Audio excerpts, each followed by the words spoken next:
Hello and welcome to the first of the lectures in this week 8 of the course titled Approximate Reasoning Using Fuzzy Set Theory, a course offered over the NPTEL platform. We have seen that a fuzzy inference system approximates a given function or the behavior of a system which has a function underneath, a mapping of the inputs to the outputs. We know that a fuzzy inference system approximates this function by covering it with overlapping rule patches. But the question now is, how do we judge the efficacy of such an approximation? Are we sure that the function that we are trying to capture through the fuzzy inference system is actually close enough to the function that the system inherently has, or the way the system inherently behaves?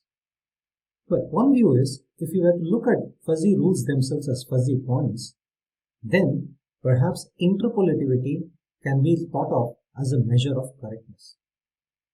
This immediately springs up the question as to whether the two types of fuzzy inference mechanisms that we have seen, namely the fuzzy relational inference and the similarity-based reasoning schemes, whether they are automatically interpolative. In this lecture, we will look at this question with illustrative examples and see if this interpolitivity is automatically guaranteed. But first, what do we mean by interpolitivity of an FIS, of a fuzzy inference scheme, and why is it required? Let's look at interpolation of a classical function. What we need to determine is an unknown function f from x to y. To determine this function, all we are given is a set of n points, pairs of points xi, yi, such that yi is a function of xi. And this function f is what we are interested in determining. One can construct many functions fj which can approximate this function f. For instance, consider the set of points that are there on the screen. Now, it is clear that it has come from the sine function.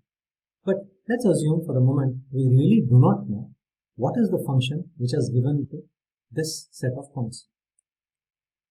If we were to approximate this function through an algorithm, and if the approximant is given as this function, then I think we wouldn't have too many complaints, because this is close enough to whatever points that have been given, the initial ground truth that have been given.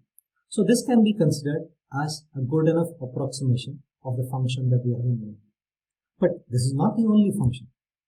For instance, this could also be thought of as another good approximation of the function that we have in mind.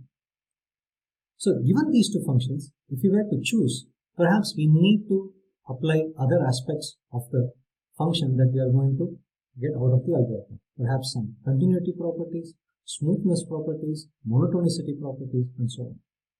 But these are not the only two functions which can be thought of as approximating the function that we have in mind. This is yet another function. Once again, it probably is very jagged, not smooth. However, notice that compared to the previous two functions, this function actually passes through each of the points that we have been given. This is another function, perhaps not as jagged as the previous one, but it does not pass through all of them. Now, if you consider this as the original function, then we could say that the previous four functions that we have shown, all of them are good enough approximation for this sine function. Now, why do we say this? Because all of these four functions seem to be within a very narrow band of the original function we have in mind. So we could consider these as good approximations of the function. But if you ask then, what is the basic measure of verification? Among these four, what do we choose? So typically you could put other constraints like that of continuity or some smoothness, differentiability considerations, or monotonicity considerations.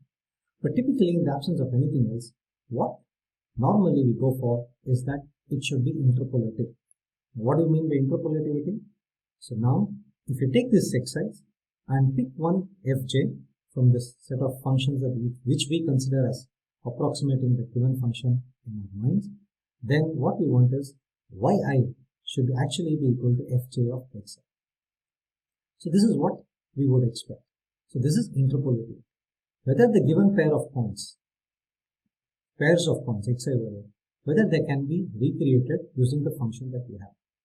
So this is essentially interpolativity, and it is considered a good measure of a fitness of the function to what we have in our minds. Now we know that a fuzzy inference system can be thought of as a function phi tilde psi tilde from f of x to f of y. Once again, we know that this inference mechanism is based on the ground truth of rules that are given to us. And rules are of the form ai implies bi.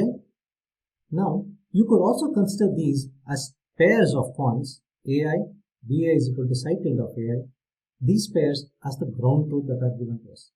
So what we have in mind is a function psi tilde, which is what we want to approximate. And you could think of these rules as pairs of points coming out of this function. So essentially you are sampling from the graph of this psi tilde. Now, once again, one can construct many such approximants, psi j tilde, which are close enough to psi tilde. Then the same question comes, what is the basic measure of verification?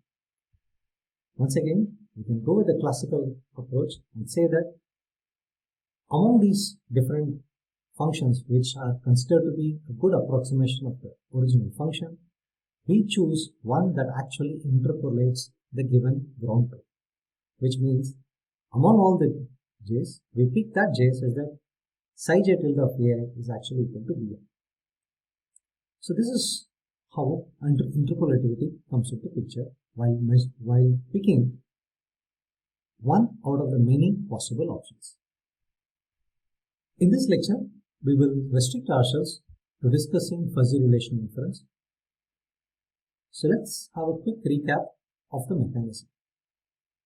We know that given a rule, it is represented as a relation relating the antecedent to the consequent of the rule, and it is related as a fuzzy relation on x cross y. To this end, we use a function f.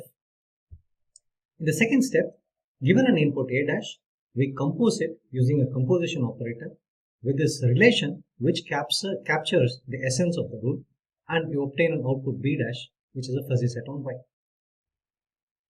We have seen the general form of a fuzzy inference mechanism is given by the domains of the input and output x and y, the rule base, and the inference operators involved. In the case of an FRI, it is specified essentially by the relation that captures the rules and the composition operator. Let's look at some illustrative examples. To begin with, let's take a single rule, and we need to specify only the operation f, which creates the relation from this rule and also the composition operator.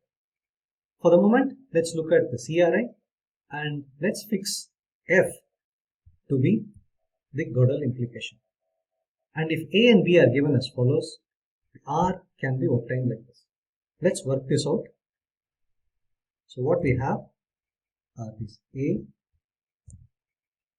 0.3, 1, 0.7, b is 0.4, 0.8.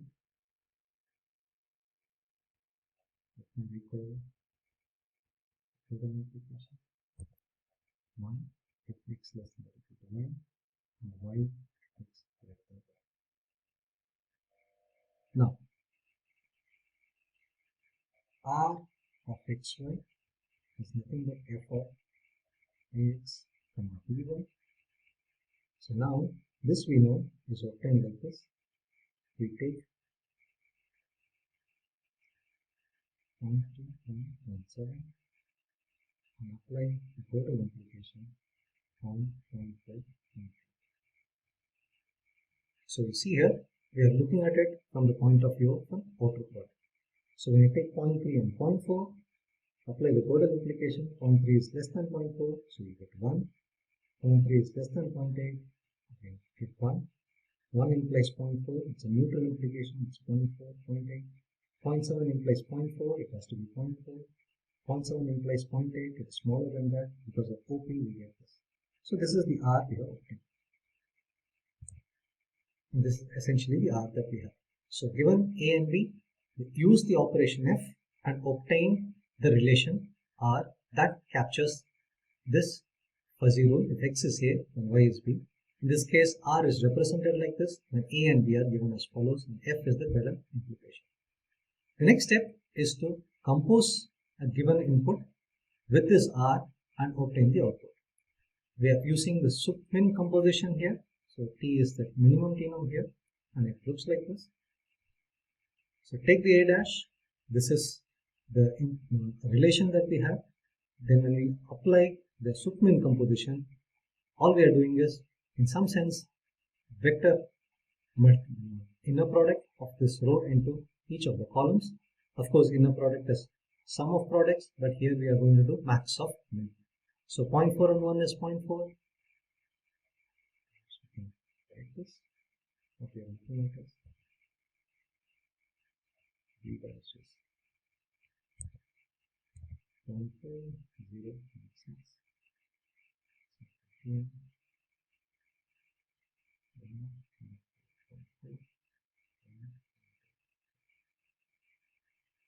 This will be 0.4.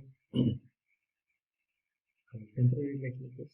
0.4, 1 is minimum is 0.4, 0 and 0.4 is 0, 0.6 and 0.4 is 4.4, 0.4 and 1 is 0.4, 0 and 0, 0.6 and 1 is 0.6. From among these, we need to choose the maximum. So here it is 0.4 and 0.6. So what we get is 0.4 and 0.6. So this is the corresponding answer. That's what we have obtained. So if you look at it from the point of view of an FRI, all we have done is fixed the implication of the Gödel implication, F, and then sup T min as the composition. Okay, so now what we will do is we will look at the same rule A and B. This is the relation that we have got. Now to check for interpolitivity means we need to give A as the A dash, the input, and find out if we are obtaining B as the B dash. So now let's do the math.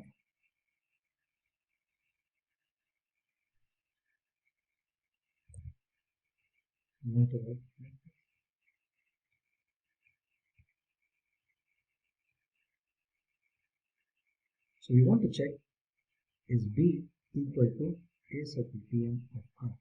This is the question we have. So now recall A is 0.31 and 0.7.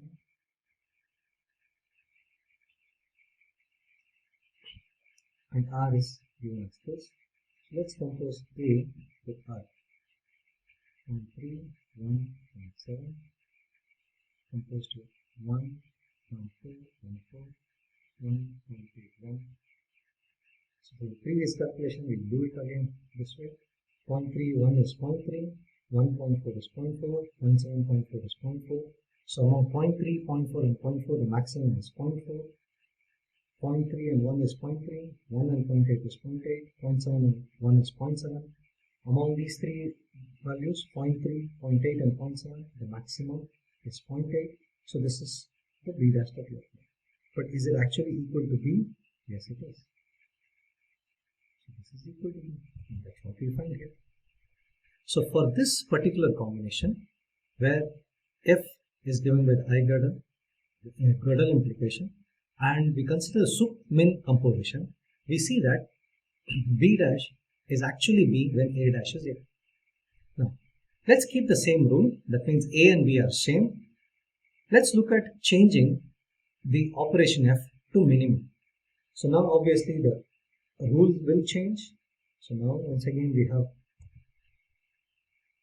0.3, 1, 0.7. Now it is the minimum operation that we are using. B is 0.4, 0.8. This will give us the R. So if you do the math, we are going to take the minimum here. 0.3, 0.4 is 0.3, 0.3, 0.8 is 0.3, 1.4 minimum is a T-norm, one is the neutral limit, 0.7, 0.4 is 0.4, 0.7, 0.8 is 0.7.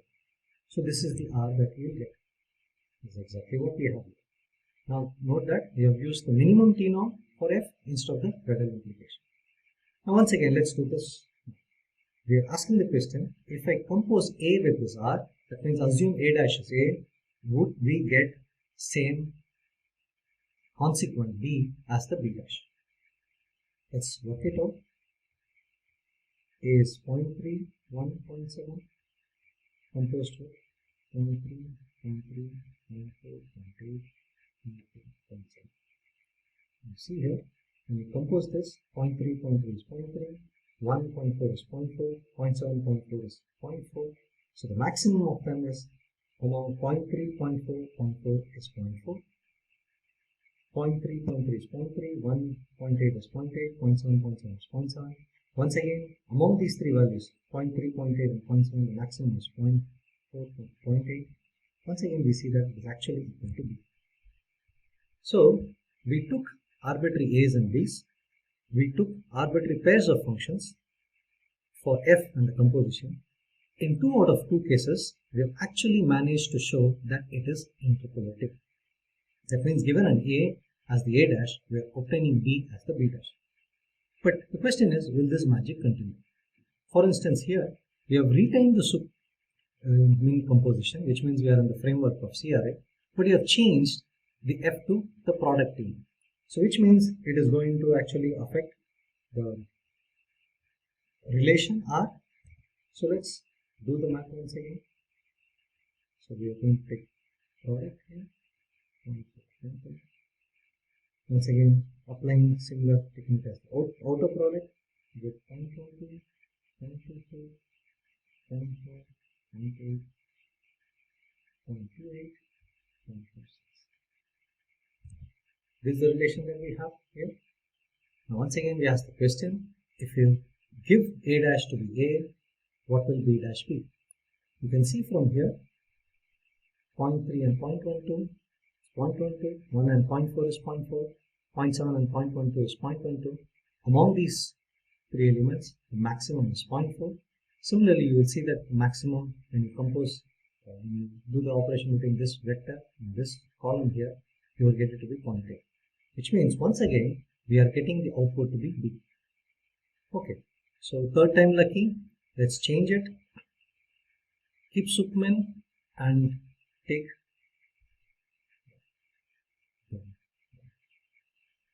Gödel implication again. We are getting this. Let's move to the BKS inference. Now the composition has changed. We have kept the Gödel implication. So the R we obtain will be the same because F is what is going to determine the R. But now composition changes to the BKS inference with the implication as the clean rings implication. So let's work this out. So we have A as 0.3, 1 and 0.7. R is given as 1, 0.4, 0.4, 1.8. Please note that when we have the BKS inference, what we have is infimum for X, element of X, implication A of X, comma R of X1. And this implication what we are using is the clean rings implication. So now let's find out B dash is equal to A, right, KB of R. So now at a particular point B dash of Y will be equal to, we can directly calculate because we have the matrices. So that means we are taking 0.3, 1, 0.7, 1, 0.4, 0.8, 1. Notice that we are going to apply the clean bean simplification, which is given as follows.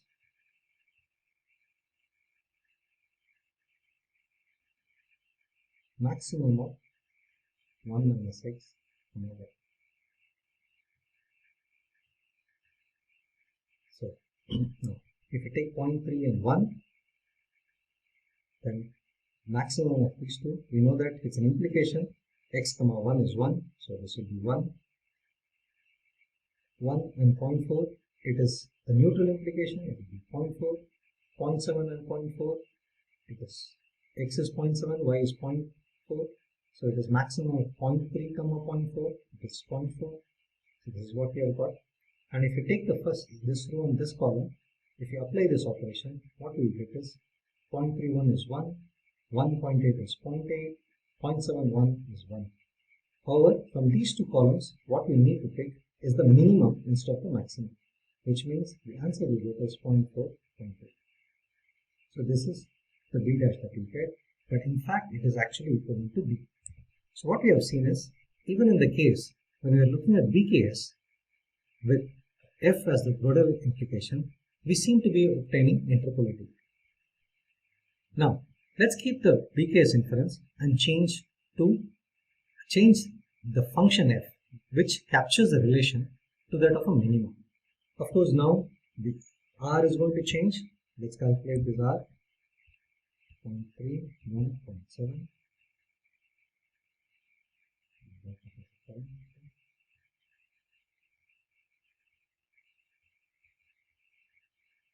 So what we are going to use is 0.2, 0.2. So the r that we obtain is 0.3, 0.4 minimum is 0.3, between 0.3 and 0.8 is 0.3, 1.4 is 0.8, 0.4 is 0.8, 0.4, 0.7. So this is the r that we have got. Now we are going to apply the BKS inference with the clean wheels implication. So let's apply here. This is 0.3, 1.7. The other matrix 0.3, 0.4, 0.4, 0.3, 0.3. Once again, write the intermediate step 0.3, 0.3. Please note the implication is max of 1 minus x comma 1 is what we will be applying. So 0.3, 0.3 is actually 0.7, 1.4 is 0.4, 0.7.4 is 0.3. 0.3, 0.3 is once again 0.7, 1.8 is 0.8, 0.7 is 0.3, and 0.7 which is 0.7.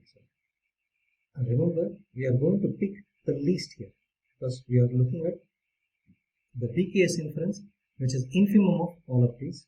So which means from this we will get 0.3 and from this we will get 0.7. So output is 0.3, 0.7. Clearly, sorry, this must have been 0.4. So the output is 0.4, 0.7, which is not equal to b.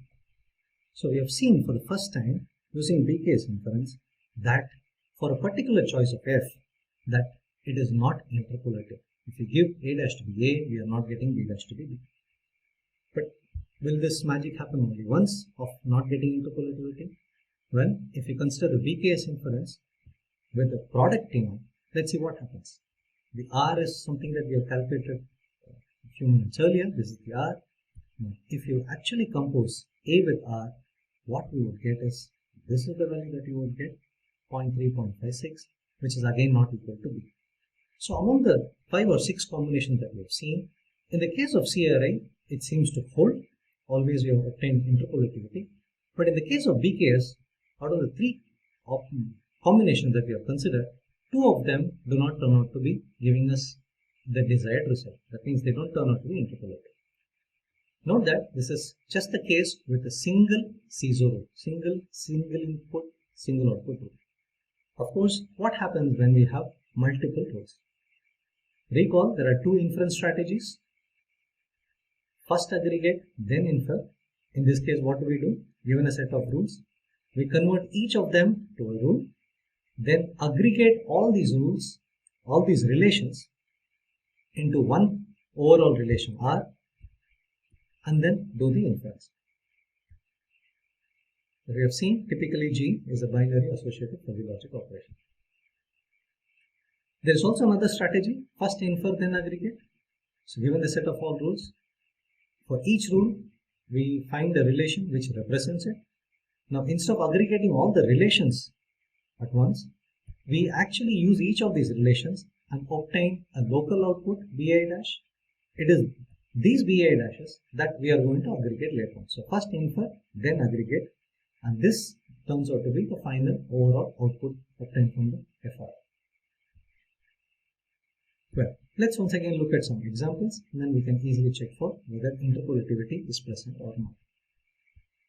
Note that now, other than the f that we use to obtain the relation, we also need an aggregation operator, that is what is represented as capital G here, and of course the composition. For the moment, let us consider only two rules, A1 implies B1 and A2 implies B2, and let's take these as the values. Note that these are exactly the same as A and B earlier, just so that we can save up on some computation time here during the lecture. Of course, A2 and B2 are different. For F, let's start by considering the Gödel implication itself. For G, we'll consider the minimum T0, and let's start with the CRI case and typically with the sup-min composition. Once again, we need to determine the relations. So we have seen that if you use this combination, IGD and sup-min composition, the aggregation doesn't come into picture yet. A1 and B1 are the ones that we have seen earlier as A and B. We see that this is the relation that we get. Now, if we use the other two, perhaps we'll just do for this and then carry over from there. What we have is 0.4, 1.5. Gödel implication we are using, and B is 0.3 to 0.7. Note that the Gödel implication is 1 if x is less than or equal to y, y if x is greater than y. So 0.4 is greater than 0.3, so we get 0.3, 1 is greater than 0.3, 0.5 is greater than 0.3, we get 0.4. 0.4 is smaller than 0.7, so we get 1, 1 is greater than 0.7, we get 0.1, 0.5 is smaller than 0.7, we get 1. So this is the R that we are looking at. You see that? That's the R we get. Now, after determining these rules, R1 and R2, there are two ways to do it, theta or phi. So first let's look at how to aggregate and then infer this. Now, we are not going to do it on an empty premise. We want to check for interpolitivity. So what do we do in first aggregate? We aggregate the relations. So this is R1 and this is R2. We are using minimum as the aggregation function. Clearly it is component wise aggregation. This relation is bigger than this point wise, so we get the relation R2. Now let's look at whether it is interpolative. That means once again, for this overall relation R, we give A1 and see whether we obtain B1. So let's look at this. We are doing a sup-min composition. So what we want to do is 0.3, 1.7 composed with R here. You can easily see that is 0.3, 0.3, 0.3 is 0.3, 0.3, 0.7, 0.7 is 0.7. So what we obtain is 0.3, 0.7, which is actually not equal to B1, which is because it's 0.4, 0.8. On the other hand, to the same relation R, if you give 0.4, 1 and 0.5, you can just quickly do it. 0.4, 1, 5, so min R, 0.4, 0.3, 1.3, 0.5, 0.3 is 0.3, 0.4, 1 is 0.4, 1.7 is 0.7, 0.5, 1 is 1, so 0.5, so the max of all of these is 0.7. So we get same output 0.3, 0.7, but this time it is actually equal to B2. So you see here, interestingly, from this overall aggregated relation R, what we obtain is, for A1 we do not obtain B1. So it is not interpolative at the point A1, B1. However, it is interpolative at the point A2, B2. So now, when we are speaking this language, we are looking at rules as fuzzy points, pairs of fuzzy points. So it's this function that it captures with these operations. It is not interpolative at A1, B1, but it is interpolative at A2, B2. Now the question is, what if we change this min to some other aggregation? Let's look at G is max. The relations remain same, R1 and R2, but we need to apply the max operation while combining the relations. So now we have seen that earlier itself that this is component wise bigger.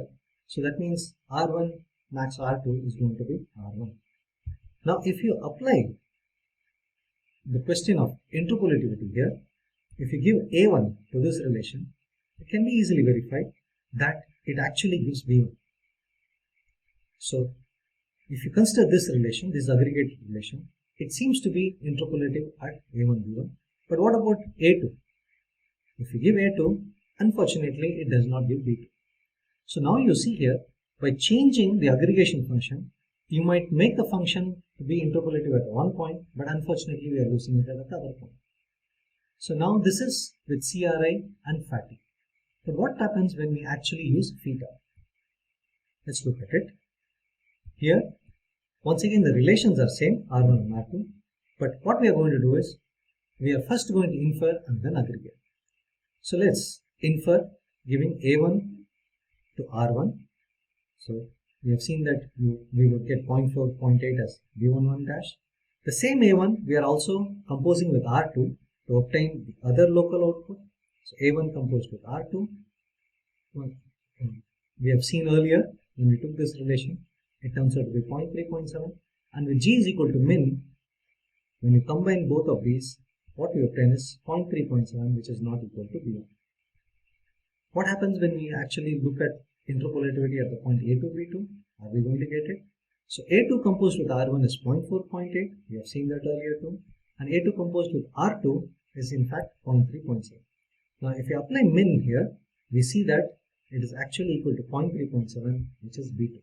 So once again, just as in the case of 40, with this set of operations, even if you perform theta, what we say is it is interpolative at the point A2, B2, but not interpolative at the point A1, B1. What if you use max? Similar is the story, as you can see. With min, it was interpolative at A2, B2, but not A1, B1. If you use max, the roles reverse. It is interpolative at A1, but not interpolative at A2. Now let's look at BKS. Once again, we determine the relations first. Of course, the operations F and G, we keep them the same, Gödel implication and the minimum operation for aggregation. However, it changes the composition. It is clear it is not going to have any effect on the relations obtained because we are using the Gödel implication to obtain the relation, and we have seen that this is the relation that we obtain, R1 and R2. Now, given these two relations, let's apply theta and FATI inference strategies in this Bangalore cohorts of product scheme. So let's apply FATI. That means first we need to aggregate these relations. We have seen that when we aggregate them using min, the R2 is smaller than R1, so we get R2. Now let's see whether it is interpolative. Which means we take A1, which was earlier A, and use the same Lindeen simplification on R. Let us look at what happens here.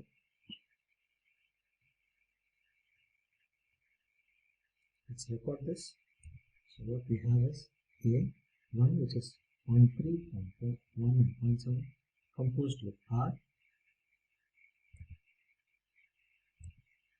0.3, 0.3, 0.3, 1, 0.7. Note that we are going to use Lindeen simplification. IKT of xy is max of 1 minus x over. So the intermediate step is, if you take 0.3 and 0.3, it is going to be 0.7, 1 and 0.3 is 0.3, 0.7 and 0.3 is 7.3. Now 0.3 and 1 is 1, 1 and 0.7 is 0.7, 0.7 and 1 is 9.7. Note that we have calculated IKD of each of these, but we have to take a min amount of. So the mean here is clearly either this or this. So the overall output is 0.3, which is not equal to B. Similarly, if we calculate for A2, we see that it is 0.3.7, but it is actually equal to B2. Now, this is what we got from FRI using BKS. We have seen once again, it is interpolative at the point A2, B2, but not at A1, B1. Let's apply the theta in inference strategy. If you ask, is it interpolative? So let's apply A1, take A1 and compose it with R1. These are the values that you get. Once again, by taking minimum aggregation, we see that A1 does not lead to B1. However, A2 will lead to B2. Once again, by changing the inference strategy, we have not obtained interpolativity in both the points. Still, it is not interpolative at the point A1, B1. Let's quickly recap the different operations we have used and whether it is interpolative or not. With a single seesaw rule, and if you are using CRI, for these two operations, taking Tm to be the T norm in the composition and Gödel implication as the F to obtain the relation, we found that it is interpolative, at least in the example that we have taken. So is the case when both of them are minimum T norms, and when one is minimum T norm, the other is product, we again obtain that it is interpolative. Once again, note that for the rule that we have considered and the fuzzy sets A and B that we have considered. However, in BKS, what we have seen is only when I and F are implications, one of them being clean beans and the other being Gödel, we've obtained interpolativity. If we fix I to be the clean beans implication and vary F to be a minimum T norm or the product T norm, we have seen it is not interpolative. This is for a single seesaw rule. In the case of multiple seesaw rule, we have seen that we need to introduce the aggregation operator G. Keeping T and F as the combination that we have considered earlier, we have seen that no matter what we do, whether it's a FRI or theta inference, whether we use max or min aggregation, we have seen that it is not interpolative. And similar is the case with BKS. Keeping I and F to be both implications, clean beans and Gödel. In the case of single seesaw rule, we did obtain that it was interpolative. However, in the case of multiple rules, we see that whether we apply the FRI or theta strategy, with G being the min or max aggregation, we see that it is not interpolative. Now, what we need, at least in the single seesaw rule case, is given a fuzzy if then rule A implies B, so essentially A and B are specified, we need an R, we need a relation such that A composed with R is equal to B. The question is such an R always available? For example, consider this simple example. So now we have 0.2, 0.3. We want an R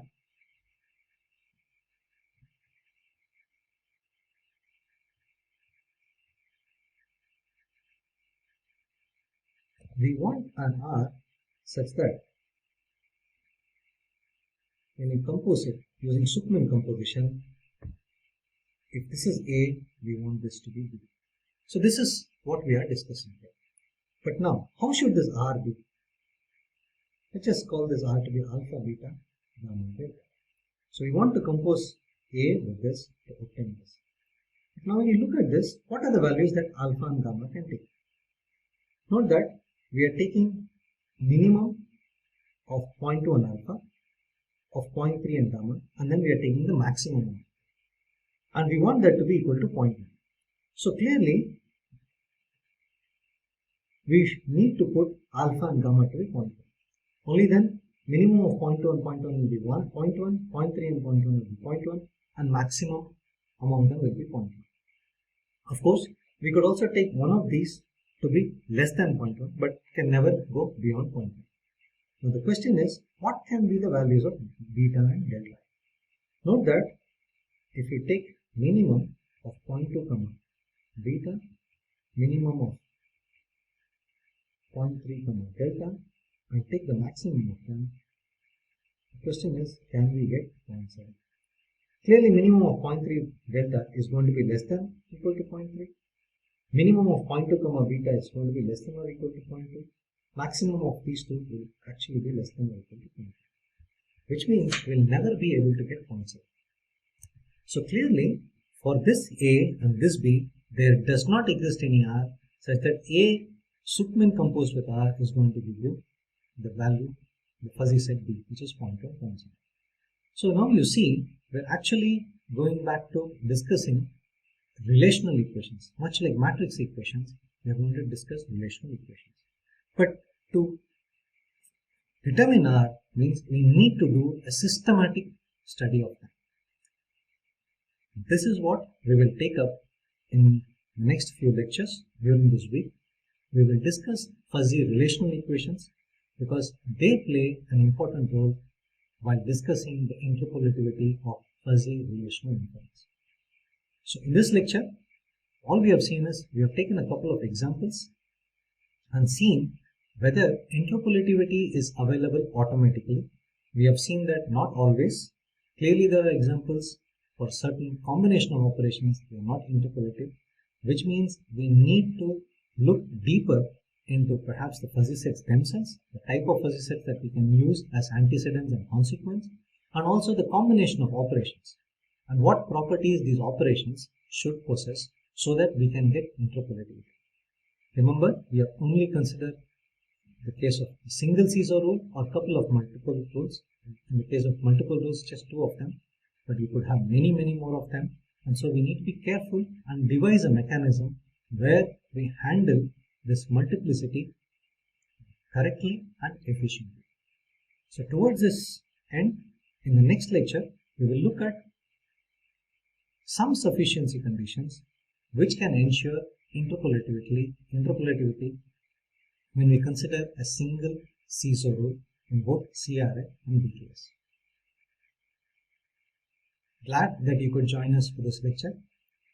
Hope to see you soon in the next lecture. Thank you.